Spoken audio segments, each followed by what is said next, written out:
자, 사랑은 진리를 기뻐하고 모든 것을 참아주고 믿어줍니다. 이 세 가지에 대해서 말씀을 드리도록 하겠습니다. 첫째로 사랑은 불의를 기뻐하지 않고 진리를 기뻐합니다. 불법을 기뻐하지 아니하고 진리를 기뻐하며 그랬죠? 사랑은 불법을 기뻐하지 않습니다. 사랑은 진리를 기뻐합니다.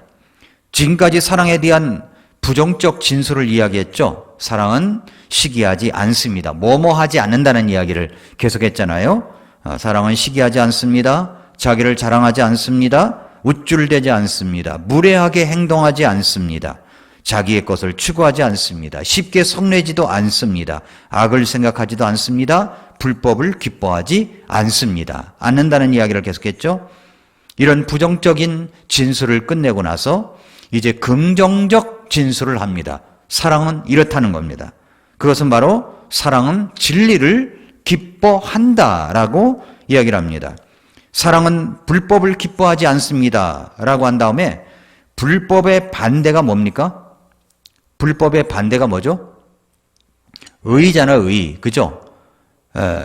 불법, 불의의 반대는 의잖아요.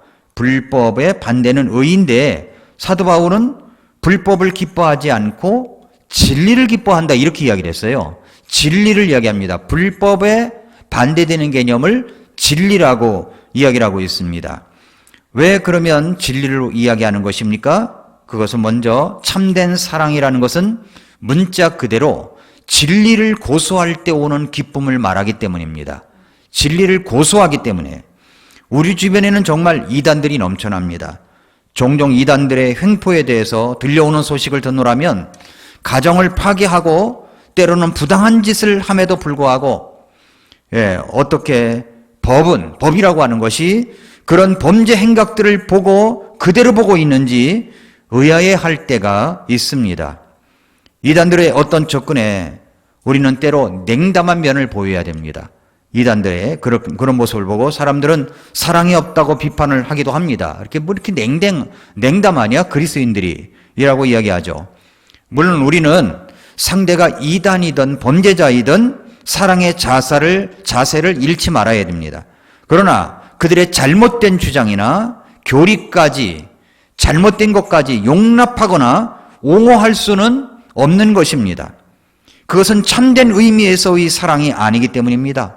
사랑은 진리를 수반하는 것입니다.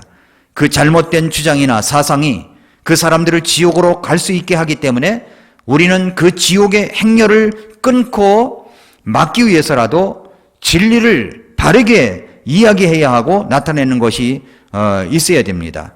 이단들이나 잘못된 교리에 대해서는 우리가 냉담하게 판단하고 대처를 해야 됩니다. 사랑은 진리를 기뻐하기 때문에 그렇습니다. 교회사를 보면은 16세기의 종교 개혁이 이루어지기 전에 이 타락한 교회를 개혁하고자 개혁운동이 끊임없이 일어났었습니다. 왜 없었겠습니까? 사도 바울 시대에서부터 이제 마틴 루터 시대까지 바른 진리의 말씀을 고수했던 사람들이 있었어요. 이 사람들이 다 천주교 박해에 의해서 잡아다가 가두고 죽이고 그래서 이 침례를 고소하고 올바른 믿음을 고소했던 사람들이 5천만 명이 죽어갔었습니다. 5천만 명이 죽어갔었어요. 그런데 16세기에 이 종교개혁, 마틴 루터나 칼빈이 종교개혁을 외치기 전에도 끊임없이 이 타락한 교회를 개혁하고자 했던 이 개혁운동들이 일어났는데 대표적인 인물이 영국의 위클리프, 이태리의 사보나롤라, 그리고 보헤미아의 존 후스입니다. 존 후스예요. 이들이 살았던 14세기서부터 16세기 초에 중세 말기의 교회 형편은 정말 도덕적으로나 영적으로 완전히 타락한 어두웠던 그런 때였습니다. 이 기간 동안에는 사도 시대의 특징인 열렬한 사랑, 진지한 소망, 그리고 단순한 믿음, 이런 것들이 흔적조차 찾아볼 수가 없었습니다. 겉으로는 풍성했지만 백성들은 무지와 미신 가운데 버려져 있었습니다. 이때만큼 교회의 개혁이 절실한 때가 없었어요. 그런데 이러한 때 성경으로 돌아가자, 성경으로 돌아가자라고 외치며 진리를 위해서 자신의 몸을 불살렸던 사람이 있었습니다. 그가 바로 종교개혁의 햇불로 불리어지는 보헤미아의 존 후스입니다. 그는 올바른 복음과 진리를 알고 있는 대학교 총장으로 있으면서, 그리고 설교자로 있으면서 올바른 진리의 말씀을 선포했습니다. 그런 그를 못마땅하게 여겼던 정부가 1415년 7월 6일 교회는 공식적으로 후스가 위클리프의 사상을 신조어하고 변호하고 설교했다는 이유로 그가 낸 책들을 전부 다 불태우라고 했고, 결박해서 끌려 나와서 화형 기둥에 묶였습니다. 화형을 해버리려고. 다시 한번 그가 했던 복음적 설교 내용들을 철회할 것을 요구받았어요. 올바른 복음의 진리의 말씀을 철회할 것을 요구받았습니다. 그때 이 존 후스는 이렇게 말했습니다. 차라리 나에게 맷돌을 메어 바다에 빠뜨리는 편이 더 좋을 것입니다. 나에게는 순간의 형벌을 피하는 것보다 죽는 것이 더 좋은 일이며, 영원한 수치를 당하는 것보다 불 속으로 던지우는 것이 더 유익합니다. 그런 일들은 바로 나를 주님의 팔에 던지는 것이 되기 때문입니다 라고 이야기를 했어요. 그리고 또 말했습니다. 내가 지금까지 입술로 증언한 바를 이제 피로써 보증하기를 원하노라.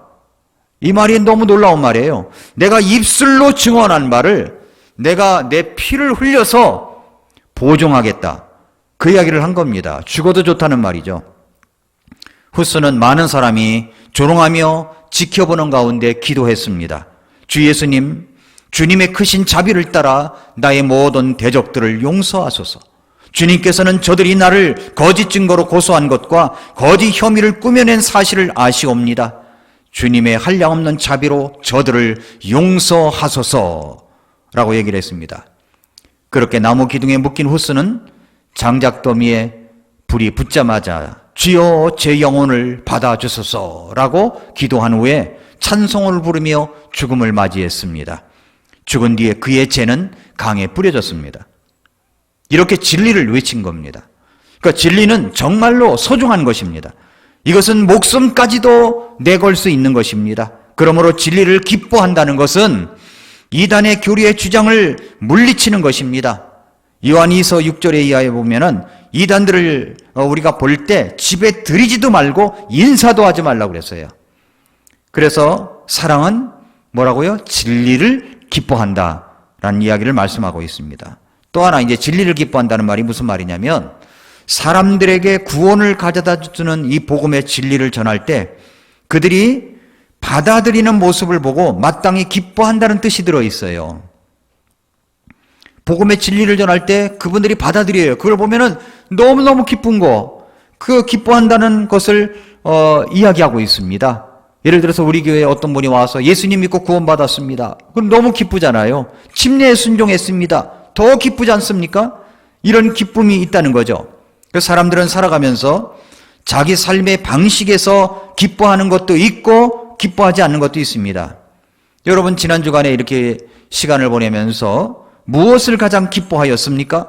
진리를 기뻐한다는 말은요, 이웃의 도덕적인 실패나 아픔에 기인하는 것이 아닙니다. 이웃에게 당연히 기뻐해 주어야 할 때, 그런 일들을 보았을 때 같이 기뻐한다는 의미입니다. 그 진리를 기뻐한다는 것은 예를 들어서 성경에 살펴본다면 우리 주 예수님께서 무엇을 기뻐하셨는가를 보면 알 수가 있어요. 누가복음 10장 21절에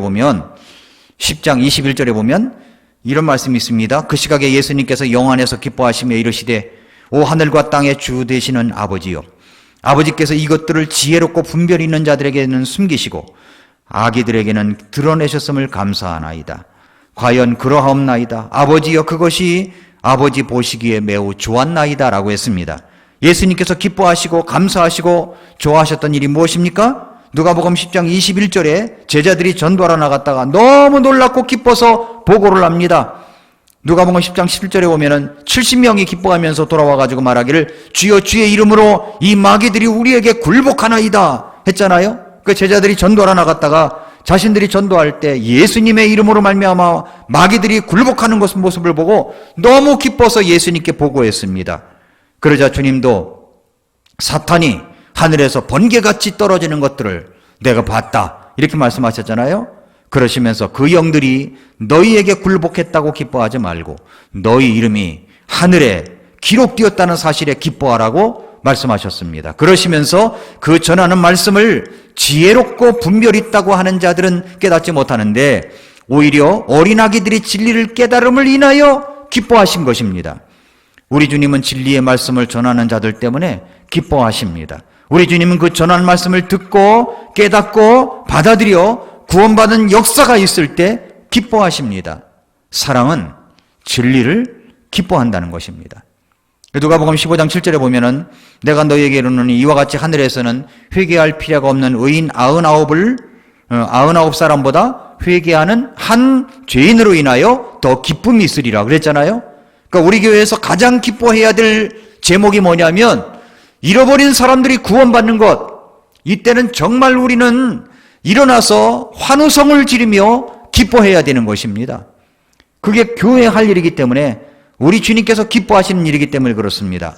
한 마리의 잃은 양을 찾기 위해서 99마리의 양을 놔두고 들로 나가서 결국에 찾아와서 돌아오는 목자의 기쁨처럼 하늘에서는 회개할 필요가 없는 의로운 99명의 사람보다 회개하는 한 죄인으로 인하여 더 기쁨이 크신 것입니다. 누가복음 15장 10절 이하에도 10개의 드라크마 중 하나를 잃어버렸을 때 등불을 켜고 집안 구석구석을 쓸며 찾았던 한 여인이 집념어린 추적 끝에 결국은 그것을 찾아 기뻐하며 유레카를 외쳤던 그 여인처럼 하나님께서는 내가 너에게 이르노니 이와 같이 회개하는 한 죄인으로 인하여 하나님의 천사들 앞에서 기쁨이 있느니라 말씀을 하셨습니다. 이와 같은 말씀들을 볼 때 우리 주님은 무엇을 가장 기뻐하십니까? 첫째는 복음을 전하는 자들 때문에 기뻐하셔요. 그리고 그 전한 복음을 듣고 자신이 죄인인 것을 깨닫고 하나님 앞에 자기가 죄인인 것을 회개하여 예수 그리스도를 구주와 주님으로 영접하여 구원받는 사람들을 볼 때 기뻐하시고 또 기뻐하시는 것입니다. 사랑하는 성도 여러분, 진리를 기뻐한다는 말은 길과 진리와 생명 되시는 우리 주님이 기뻐하시는 것, 그것을 기뻐하는 것이 바로 진리를 기뻐하는 것입니다. 데살로니가후서 2장 12절 말씀처럼 진리를 믿지 아니하고 불의를 기뻐한 그들이 다 정죄를 받게 될 것이라고 그랬죠. 불의를 기뻐하는 것 정죄를 받습니다. 불의를 기뻐하는 것 정죄를 받습니다. 진정한 사랑은 진리에 대한 사랑입니다. 거기에 무한한 가치가 있어요. 우리가 하나님 말씀을 읽다가 말씀을 깨달아질 때 그 기쁨이 있잖아요. 아시죠? 말씀이 깨달아질 때 막 무릎을 치고 막 손뼉을 치면서 아하 하면서 기뻐하는 그 기쁨, 그 진리에 대한 기쁨인 것입니다. 이런 기쁨이 금년 안에 여러분이 한 해 동안 가득하시기를 바랍니다. 예, 아직까지 성경 읽기 시작 안 하신 분들 다시 시작하십시오. 또 시간이 지나가기 전에 2021년 말에 아이고 올해도 못 읽었네 그러지 마시고 지금서부터 부지런히 시작하시기 바랍니다. 말씀을 읽고 부지런히 또 기도하고 이 일에 함께 하시기 바랍니다. 제가 요즘 보니까 우리 성도님들이 온라인 이제 특별 새벽 기도에 아침에 일어나서 기도하잖아요. 정해진 시간에 교회에 나와서 기도하라는 게 아니라 자기가 각자 이제 조금 일찍 일어나더라도 일찍 일어나서 기도하고 이제 카톡으로 기도했습니다라고 올려놔요. 댓글이 쫙 달린 걸 보면은요 너무너무 기뻐요. 저는 아주 성도님들이 다 기도했습니다 하는 그 한 줄이 얼마나 힘이 될까요? 기도 부탁을 한 사람들에게는 얼마나 힘이 될까요?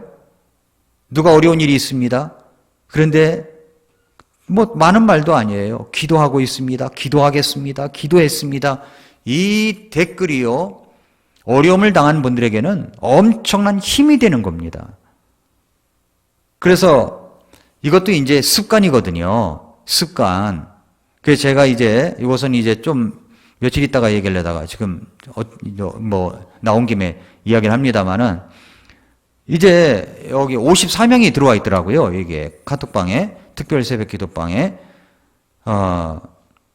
그런데 이분들 가운데 20명만 선택해야 되겠다. 20명만 선착순으로 모집해야 되겠다 생각이 들었어요. 20명만. 그래서 20명을 또 다른 새벽 기도방에 만들어가지고 20명 딱 자르면 코드 번호를 바꿔봐가지고 못 들어오게 해가지고, 20명만 들어오게 해서 우리 교회 새벽 기도꾼 방을 만들어야 되겠구나 생각이 들었어요. 새벽 기도꾼 방. 그래서 20명 딱 차면 끝나고, 그 다음에 대기자 순서들을 쭉 대가지고서, 대기자 순서대로 한 명이, 목사님 저 못하겠습니다. 그러면은, 이제 나가라고 하고, 이제 다른 사람을 들여보내고. 그래야 되겠구나. 이런 생각이 들었어요. 기도하면서. 아니, 이건 제가 온라인 특별 새벽 기도 시작하기 전부터 들었던 생각이에요. 그래서 그것을 제가 노트에다가 기록한 적이 있습니다. 그렇게 해야 되겠구나. 많은 사람들이 그냥 온라인으로 하는 거니까 집에서 기도하고 한 줄 올리는 거잖아요. 20명 너무 작습니까? 원하시면 제가 조금 늘릴 수 있어요. 조금만 더. 그래서 이게 기도도 습관이잖아요. 기도도 습관이니까. 그래서 새벽 기도꾼 방에는 어떤 기도 제목이든지 올리고, 그 기도 제목 올렸으면 누구에게든지 그 얘기를 발설하지 않는, 그래서 그걸 서약하는 사람들에게만 와서 기도할 수 있게끔 했으면 좋겠다라는 생각이 듭니다. 그래서 우리가 이런 기쁨들, 기도했다라고 하는 이 기쁨들이 우리 성도님들에게 가득할 수 있기를 바랍니다. 진리를 보고 기뻐하는 겁니다. 진리를 보고 기뻐하는 거예요. 불의를 보고 기뻐하는 게 아니라 진리를 보고 기뻐하는 우리 모두가 되기를 바랍니다. 자, 두 번째 이야기할 것은 이제 사랑은 모든 것을 참습니다라고 해요. 사랑은 모든 것을 참는다는 거예요. 13장 7절에 그랬죠? 모든 것을 참으며 믿으며 바라며 견딘다. 그랬죠? 참는다는 거예요. 근데 참는다는 단어는 성경을 보면은 영어 성경은 구분이 뚜렷한데 우리 그냥 한글 성경에 보면은 인내, 참는다 이렇게 되어 있는데 원래 두 가지 뜻이 있어요. 하나는 뭐냐면 극한 환경에서의 인내가 있습니다. 이것을 영어에서는 patience라고 되어 있습니다. 야고보서에 나오는 인내는 바로 patience, 환경에서의 인내를 말합니다. 또 하나는 사랑과의 관계에서 참는 것을 말할 때는 long suffering이라고 되어 있습니다. 이건 관계의 참음이에요. 오늘 말씀에서 사랑은 모든 것을 참는다라고 할 때 이 참음은 인간관계에서의 인내를 말하는 겁니다. 인간관계에서 참는 거예요. 이 참음이라는 단어를 제가 헬라어로 보니까 스테고라는 단어인데 뜻이 뭐냐 했더니 무엇으로 덮어준다는 뜻이 있어요. 덮어준다. 참는다는 말이 덮어준다는 뜻이 있습니다.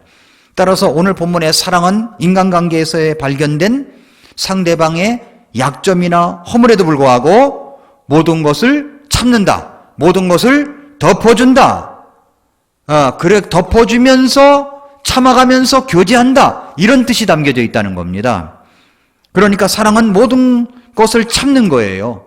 그러니까 지붕처럼 덮어주는 겁니다. 덮어주는 거예요. 예를 들어서 어떤 사람의 실수가 있을 때 그것을 들춰내는 게 아니에요. 들춰내는 것만 아니면 뒤에 가서 이제 뒷담화하는 거죠. 근데 덮어주는 거예요. 이렇게 덮어주는 거. 우리는 먼저 이것을 알아야 됩니다. 사랑은 모든 것을 참아주는 것, 덮어주는 것이라고 했지만 인간은요 본성적으로 안 그래요. 그렇게 덮어주는 사람들이 아니에요. 우리 인간은 오히려 상대방의 결점들, 허물들을 들춰내고 싶어하는 그 안달한 모습을 알아야 됩니다. 그러니까 인간의 마음속에는 누구나 남의 잘못한 것을 고발하고 싶어하는 본능이 있다는 겁니다. 본능이 있어요. 본능이.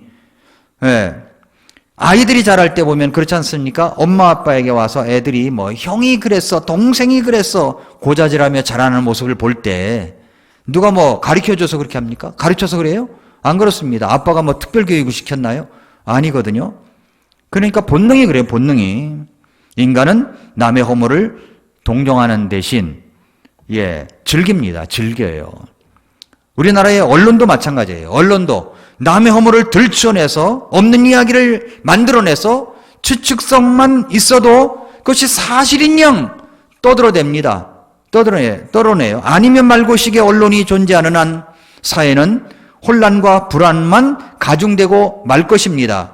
지금 언론사, 이 방송사 하나가 그런 문제에 걸려 있잖아요. 아니면 말고식의 그런 뉴스를 갖다가 제공했다가 이야기했다가 지금 그것이 법적으로 잘못됐다고 나왔지 않습니까? 언론은 비판의 사명을 가지고 있습니다. 비판하는 게 맞아요. 그러나 언론은 믿을 것도 못 된다는 것이 종종 드러나기도 합니다. 미국의 뉴욕타임즈가 처음 시작될 때 이런 표어가 있었어요. 활자하기에 적합한 모든 뉴스를 그랬어요. 활자하기에 적합한 모든 뉴스를. 이게 무슨 뜻입니까? 모든 뉴스가 사실이라고 해도 다 활자하기에 적합한 것은 아니라는 말입니다. 더군다나 측측성 보도는 말도 안 된다는 말이죠. 그런데 지금 미국에서 벌어지는 일들을 보면요, 진리와 불의가 대립각을 세워가지고 큰 혼란 속에 있는 것을 볼 수가 있지 않습니까? 많은 그 세월호 사건에서도 그랬잖아요. 언론에서도 그렇게 떠들어대고 했던 사람이 아까운 군인 출신의 한 사람이 죽었지 않습니까? 그런데 이 세월호 특별 수사대인가 뭡니까? 그것을 조사를 했는데 아니라고 나왔잖아요. 애매한 한 사람이 죽었습니다. 자기는 목숨을 걸고 그 모든 것이 아니라는 것을 증명했어요. 이런 일들이 일어나서야 되겠습니까? 누가 무슨 이의를 제기했다고 해가지고 그것을 언론에서 말이죠, 막 다루고 마치 사실인 양 추측성 보도만 해가지고 아까운 생명이 세상을 떠나고 나중에 세월호 특별수사팀이 조사를 했는데도 불구하고 아니래잖아요. 그게 아니래잖아요. 이런 일들이 언론을 통해서 일어나고 있다는 이야기입니다. 너무나도 이 세상이 악합니다. 지금 미국에서 벌어지는 일들도 마찬가지예요. 이 진리와 불의가 대립각을 세워서 큰 혼란 속에 있는 것을 볼 수가 있습니다. 우리는 이것을 알아야 됩니다. 남에 대한 이야기가 사실이라고 해서 말하기에 다 적합한 것은 아니라는 거예요. 그래서 우리는 조심해야 된다는 겁니다. 더군다나 그 자리에 없는 사람에 대해서 이야기를 할 때 허물을 들추어내서 흉을 부는 과정에서 추측성 말을 할 때가 있거든요. 아마 그 친구는 평소에도 그 삐뚤어진 자세를 가지고 있었을 거야지 있다는 얘기가 아니잖아요. 자기 생각을 이야기한 것인데 거기에 있는 사람들은 그 사람은 다 삐뚤어진 사람이다라는 의식이 심어지고 다른 사람에게 가서 말할 때에는 아예 그 사람은 삐뚤어진 사람이라고 확신하며 전한다는 것입니다. 이런 경험 안 해보셨습니까? 해보셨잖아요. 게임을 할 때도 어떤 이야기를 갖다가 두 말을 써줘가지고 앞사람이 뒷사람에게 말로 전달하는 게임. 앞사람이 뒷사람에게 말로 전하는 게임. 쭉 뒤에 가서는 엉뚱한 이야기가 나오잖아요. 똑같은 겁니다. 잠언 26장 22절에서 소문을 퍼뜨리는 자의 말들은 상처들과 같아서 뱃속에 가장 깊은 데로 내려간다라고 얘기를 합니다. 소문내는 사람들의 말들은 상처가 됩니다. 그 상처는 뱃속에 가장 깊은 데로 내려간다는 거예요. 사람들의 본성은 그 죄성을 가지고 남의 말을 좋게 하지 않고 허물어뜨리려고 하는 속성을 가지고 있습니다. 그러나 우리가 예수님을 믿고 구원받은 사람이라면 그 이전의 생활은 벗어버리고 이제 새로운 창조물로서 사람들을 대할 때 예수님의 태도를 가지고 대해야 됩니다. 사랑은 모든 것을 참습니다. 그러니까 사랑은 모든 것을 덮어주는 거예요. 덮어주는 것. 우리는 어떻게 그렇게 인간관계 속에서 발생하는 모든 일들에 대해서 참아줄 수가 있을까요? 본성이 안 그런데 어떻게 하면 참아주고 덮어줄 수가 있을까요? 어떻게 타인의 결점을 덮어줄 수가 있을까요? 그것은 먼저 첫 번째로 해야 될 것은 뭐냐면 타인의 결점을 용납하는 데 도움이 될 수 있는 것은 뭐냐면 바로 하나님께서 나의 죄를 어떻게 덮어주셨는가를 기억하는 것입니다. 하나님께서 내 죄를 덮어주셨어요. 오래전의 죄, 오늘 짓고 있는 죄, 마음의 죄, 내가 생각으로 짓는 죄, 해야 할 것을 안 한 죄, 하지 말아야 할 것을 한 죄, 이 모든 죄들을 우리 예수님께서 덮어주셨습니다. 그런데 우리 하나님께서 어떻게 해주셨습니까? 시편 103편 12절에 보니까 동이서에서 먼 것 같이 그분께서 우리의 본법들을 우리에게서 멀리 옮기셨다고 이야기를 합니다.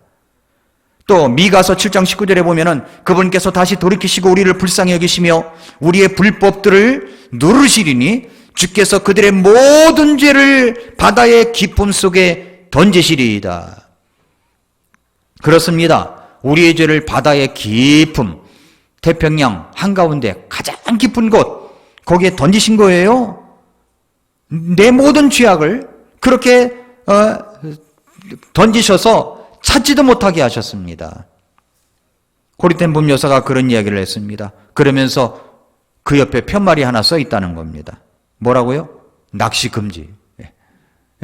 건져 올리지 말라는 거예요. 주님은 내 죄악을, 내 이웃의 죄악을 깊은 바다에 던지셔서 찾지도 못하게 하시는데 내가 무슨 특별한 사람이라고 그 죄를 꺼내려고 거기에 낚싯대를 설치하고 낚시하고 있느냐는 겁니다. 주님께서 던지셨다고 하는 죄를 내가 찾으려고 하지 마십시오. 주님은 내 죄를 멀리 옮기셔서 찾지 못하게 하셨고 내 죄악을 깊은 바다에 빠뜨리셔서 건지지도 못하게 하셨습니다. 우리 주님은 그렇게 내 죄악을 덮어주셨어요. 덮어주셨어요. 그뿐만이 아닙니다. 이사야 44장 22절에 보면 내가 네 범법들을 빽빽한 구름을 지우듯 지웠고 지웠대요. 네 죄들을 구름을 지우듯 지웠으니 내게로 돌아오라 내가 너를 구속하였느니라 라고 이야기를 합니다. 제가 집에서 화이트보드를 쓰고 있는데 화이트보드에 이제 그 펜으로다가 보드펜으로 이렇게 쓰면은 지워지는 펜이 있고 이렇게 자국이 남는 펜이 있더라고요. 그래서 이게 도대체 무슨 원인인가 좀 제가 찾아보려고 하는데 오래돼서 그런가? 라고 생각이 들기도 해요. 펜이 오래돼가지고 그런가? 그런데 물티슈를 가지고 지우니까 싹 지워지는 거예요. 싹 지워져요. 제가 무슨 글씨를 썼을까요? 보이지도 않아요. 깨끗해요. 하얗습니다. 우리 주님이 우리 죄를 그렇게 깨끗하게 지우셨습니다. 얼마나 감사합니까? 덮어주신 거죠? 네.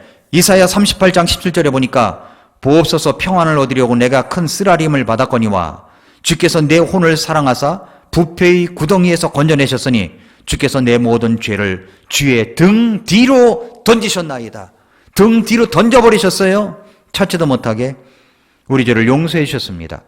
베드로전서 2장 24절에 친히 나무에 달려 자신의 몸으로 우리의 죄들을 지셨으니 이것은 죄들에 대하여 죽은 우리가 살아서 의에 이르게 하려 하심이라.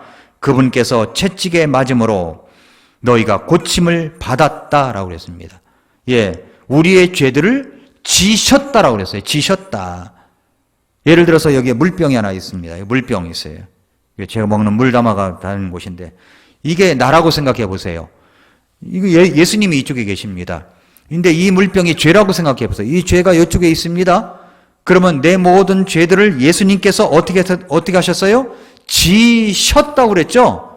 이사야에서는 담당했다고 얘기하고 나오고 있습니다. 그러면 내 죄가 어디 갔어요? 예수님께 다 간 겁니다. 나는 없는 거예요. 그 없는 죄를 찾으려고 애쓰지 말라는 겁니다. 느낌은 남아있을지 몰라요. 그러나 모든 것을 다 맑게 씻겨 주셨습니다. 이사야 53장 4절부터 6절에 보니까 참으로 그는 우리의 고통을 짊어지고 우리의 슬픔을 담당하였거늘 그래서 담당하셨어요. 우리는 그가 매를 맞고 하나님께 맞아 고난을 당한다고 생각하였노라.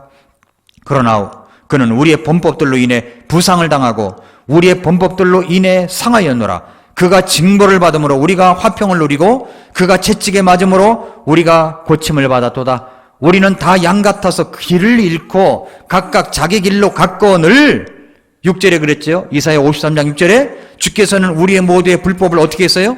보세요. 이 불법을 내가 갖고 있는 이 죄를 어떻게 했다고요? 담당시키셨도다. 담당하신 거예요. 내 모든 죄를 그렇게 덮어주시고 해결해 주셨습니다. 얼마나 감사합니까? 그런데 마찬가지로 내 모든 죄를 그렇게 덮어주셨다는 것을 생각하라는 거예요. 다른 사람들이 허물을 볼 때 그게 참아주는 겁니다. 참아주는 거예요. 지금 덮어줘야 될 사람 혹시 있지 않나요? 생각해 보세요. 덮어줘야 될 사람. 성령님께서 생각나게 해주는 사람 있을 겁니다. 덮어주세요. 그만 좀 덮어주세요. 사랑은 모든 것을 참습니다. 사랑은 덮어주는 거예요. 자, 마지막으로 이제 사랑은 모든 것을 믿습니다. 믿어요. 사랑은 모든 것을 참으며 모든 것을 믿으며 그래서요. 믿으며. 사랑이라고 하는 것은 우리에게 추상적으로 말씀하시지 않습니다. 사랑은 감정적인 것만 이야기하는 게 아닙니다. 사랑은 분명하게 행동을 요청하고 있습니다. 사랑은 모든 것을 참습니다. 사랑은 모든 것을 믿습니다. 이 말씀, 이건 맹목적인 믿음을 말하는 게 아닙니다.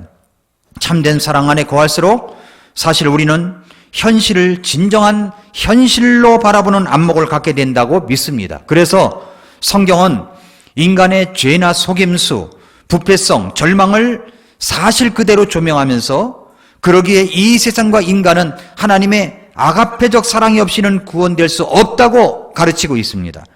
이 아가페적 사랑이 임해야 사실 인간에 대한 절망이 새로운 소망으로 바뀔 수 있다는 사실을 성경은 가르치고 있습니다. 진정한 사랑은 뭐라고요? 믿는 거예요. 믿는 것. 사랑은 모든 것을 믿습니다. 오스왈드 스미스 목사님이 여기에서 믿으며라는 이 단어를 헬라어로 뭐라고 얘기하냐면 피스튜오라는 말로 이야기하고 있습니다. 피스튜오. 근데 이 피스튜오라는 말이 네 가지 뜻이 있대요. 네 가지 뜻이 뭐냐면 사람을 향하여 믿는다, 하나님을 향하여 확신을 갖다, 하나님을 향하여 신뢰하다, 하나님을 향하여 맡기다. 네 가지 뜻이 있대요. 믿는다, 확신을 갖다, 신뢰한다, 맡긴다. 이 네 가지 뜻이 있다는 겁니다. 먼저 볼까요? 피스티오는 사람을 향하여 믿는 것입니다. 사람을 향하여 믿는 거예요. 사람은 세 가지 유형이 있죠. 첫째 유형은 너무 잘 믿어서 속기를 잘하는 사람들 있잖아요. 그렇죠? 너무 잘 믿어요. 보이스피싱이 왔습니다. 너무 잘 믿어. 예. 당신 통장이 불법에 악용되고 있습니다. 통장에 있는 돈을 다 찾아가지고 냉장고에 보관하십시오. 이걸 믿어, 이걸. 아니, 왜 냉장고에다 넣어야 돼요? 예? 그걸 뭐 딴 통장으로 옮기기 위해서 먼저 찾으세요. 보이스피싱. 어떤 아주머니가 60대가 와가지고, 60대는 할머니가 아니죠? 예. 자, 어떤 아주머니가 와가지고, 이제 은행에 와서 5만원권으로 6천만 원인가? 그 정도를 갖다가 다 현금으로 달란다는 겁니다. 그래서 이제 이상해서 왜 그러시냐고 계속 묻다가 이제 경찰에다가 신고를 했습니다.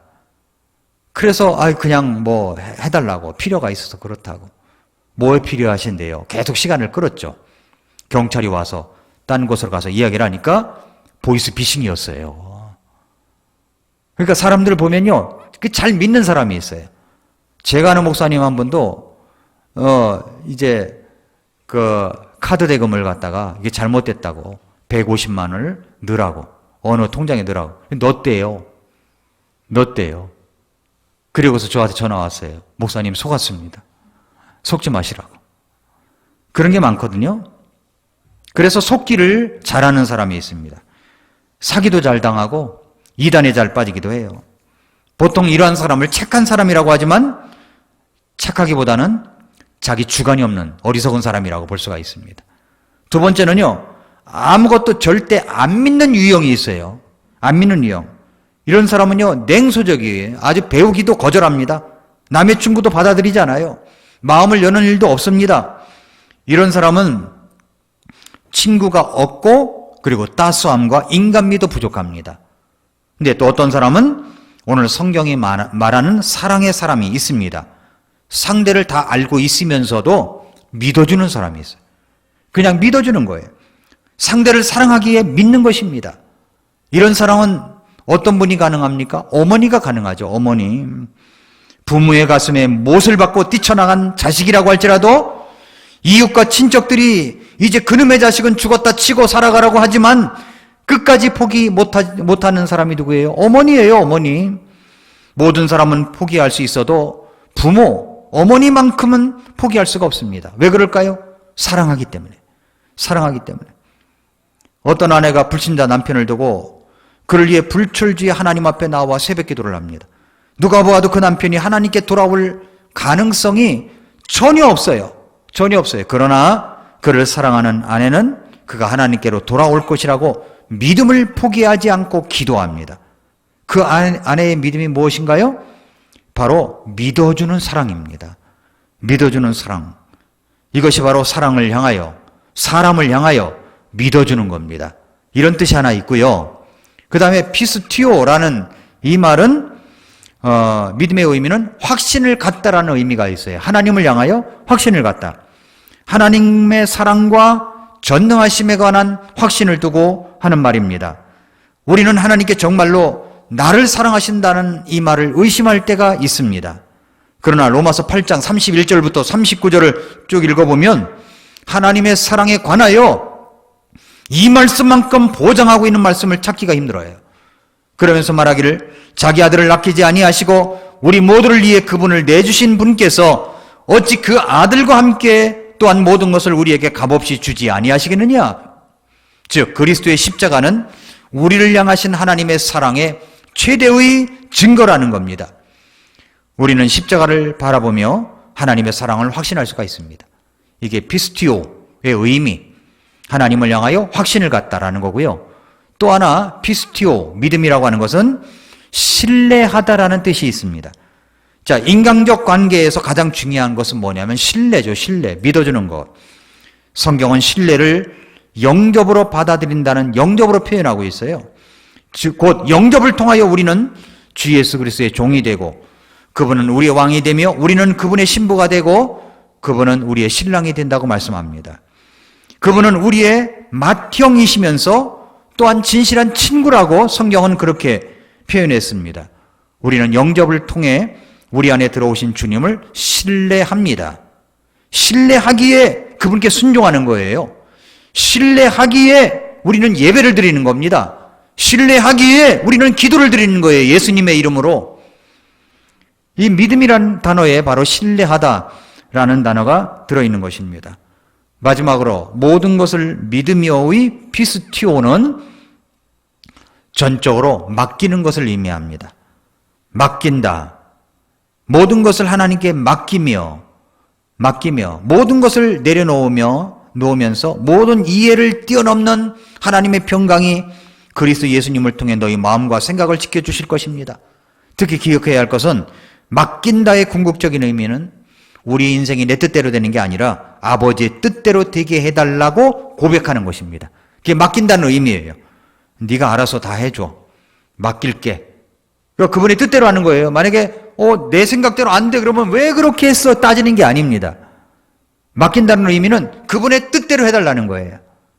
우리 주님께 신뢰하고 맡긴다는 의미입니다. 그게 우리가 예수님처럼 오직 하나님의 뜻만을 구할 때 바로 그때 나의 삶을 내가 운전하는 인생이 아니라 하나님께서 친히 운전해 주시는 안전한 삶, 나를 이 땅에 보내신 하나님의 뜻이 이루어지는 영원한 가치의 삶이 되는 것입니다. 주님께 모든 것을 맡기십시오. 우리의 죄의 짐을 맡기고 장래를 맡기고 내 마음과 몸을 맡기십시오. 가정, 자녀, 사업, 나아가 내 생명까지 하나님의 주권에 맡기십시오. 그것이 사랑입니다. 이러한 구체적 내용이 바로 사랑은 모든 것을 믿으며에 담겨져 있다는 겁니다. 자, 우리 예수님께서는 이렇게 믿어주시면서 우리에게 오셨습니다. 나도 내 자신을 믿지 못할 때가 많은데, 나도 내 자신을 신뢰하지 못할 때가 있는데, 나도 내 자신에 대해서 확신을 갖지 못할 때가 있는데, 우리 예수님께서 나를 향하여 믿어주시고 신뢰하시면서 오셨습니다. 그리고 나의 모든 죄를 다 덮어주셨습니다. 그리고 여전히 지금도 나에게 기대를 걸고 계셔요. 믿어주십니다. 기대해 주십니다. 누구도 상대해 주지 않았던 사마리아 여인이 있었죠. 사마리아로 반드시 지나가셔야 했다고 요한복음 4장 4절에 말씀하고 있어요. 반드시 내가 거길로 지나가야 돼. 왜 그럴까요? 그 여인 만나주기 위해서. 아무도 상대해 주지 않아요. 그 허물을 들추어내고 그 여인을 갖다 창렬하고 이야기하고 그렇게 이야기를 하지만 결혼도 많이 했고 말이죠. 마치 그런 어떤 거리의 여인들처럼 취급을 하지만, 그러나 이 여인은 누구도 상대해 주지 않았는데 예수님께서 상대해 주셨어요. 그러면서 예수 그리스도를 통해서 다시 목마르지 않는 생수를 공급하시면서 예수님을, 자신을 드러내주셨습니다. 이 여인이 예수님을 만났습니다. 생전 이 여인이 다른 사람들이 이야기해도 그 사람 말을 믿어주지 않았는데, 이 여인이 동네에 뛰어들어가서 와보라, 나에게 이 생명의 말씀을 해주신 예수 그리스도를 와서 보라 이야기를 했더니요, 동네 사람들이 다 따라왔어요. 얼마나 진지하게 이야기했던지. 바로 이런 모습들, 그렇습니다. 어떤 설교가는 이 시대를 칠면조의 시대라고 이야기를 합니다. 칠면조는 그들 중 하나가 등에 상처를 입히면요, 다른 칠면조들이 달려들어가지고 그 상처가 난 곳을 계속 쪼아댄답니다. 이상하죠? 악하고 약하고 눌린 자들을 더욱 치고 쪼아대고 눌러 쓰러뜨리는 오늘 이 시대의 비극은 결국 새로운 것이 아닙니다. 예수님 당시에도 그랬어요. 사랑하는 성도 여러분, 사랑은 모든 것을 믿는 것입니다. 우리 예수님처럼 말입니다. 오늘 말씀에 그랬죠? 사랑은 뭐예요? 진리를 기뻐한다고 그랬어요. 진리를 기뻐한다고. 사랑은 진리를 기뻐합니다. 사랑은 모든 것을 참습니다. 덮어준다는 거죠? 사랑은 모든 것을 믿습니다. 이 사랑의 내공을 쌓아가는 저와 여러분들이 될 수 있기를 바랍니다. 기도하겠습니다.